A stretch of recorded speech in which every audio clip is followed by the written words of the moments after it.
നല്ല ചൂട് ദോശയുടെ കൂടെ ചൂട് രസവടയും ബുൾസയും സോയാബീൻ തോരനും ഇഞ്ചിയും മുളകും ഞരടിയതും ഉള്ളിയും ഉള്ളിക്കറിയും എല്ലാം കൂടെ ഇങ്ങനെ കഴിക്കാൻ എന്താ രസം. നിങ്ങൾക്ക് വേണോ? എന്ന സ്ഥലം പറഞ്ഞുതരാം. ഹലോ ഗൈസ്, ഒരു നീണ്ട ഇടവേളയ്ക്ക് ശേഷം പൂർണ്ണ ആരോഗ്യവതിയായി ഞാൻ ട്രിവാൻഡ്രത്ത് തിരിച്ചെത്തിയിരിക്കുകയാണ്. ഞാനും എനിക്ക് ഫുഡ് കഴിക്കാനായിട്ട് ഇറങ്ങിയതാണ് കേട്ടോ. അപ്പോൾ അപ്പൂപ്പൻ്റെ ദോശക്കടയിലാണ് വന്നിരിക്കുന്നത്. ഇത് നമ്മുടെ ഒരു സ്ഥിരം സ്പോട്ടാണ്. അപ്പൂപ്പൻ്റെ ദോശ അത്രയും സ്പെഷ്യലാണ് ഗൈസ്. എന്നും കഴിച്ചാലും മടുക്കില്ല.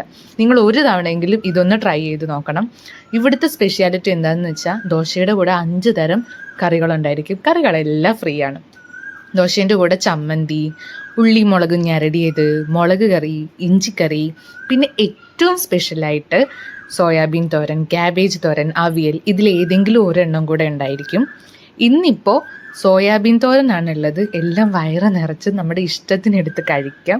ദോശ കൂടാതെ ബുൾസയും ഓംലെറ്റും പപ്പടവും രസവടയാണ് ഉള്ളത്. എല്ലാ കറികളും അപ്പൂപ്പൻ വീട്ടിൽ നിന്ന് ഉണ്ടാക്കിക്കൊണ്ട് വരികയാണ്. ദോശയും ബുൾസയും ഓംലെറ്റൊക്കെയാണ് ഇവിടെ ഉണ്ടാക്കുന്നത്. അപ്പോൾ വൈകിട്ട് 6 തൊട്ട് രാത്രി 11 മണി വരെ ദോശയുടെ മാവ് തീരുന്നിട വരെ അപ്പൂപ്പൻ കടയിലുണ്ടാകും. അപ്പോൾ സ്പോട്ട് വരുന്നത് വഴുതക്കാട് എടപ്പഴഞ്ഞി പോകുന്ന വഴി ലക്ഷ്യ ട്യൂഷൻ സെൻറ്ററിൻ്റെ അടുത്തായിട്ടാണ്. അപ്പോൾ സ്പോട്ട് ആരും മിസ്സാക്കരുത്. ഒരു തവണയെങ്കിലും ഇതൊന്ന് കഴിച്ചു നോക്കണം. അപ്പോൾ ബൈ ഗായ്സ്.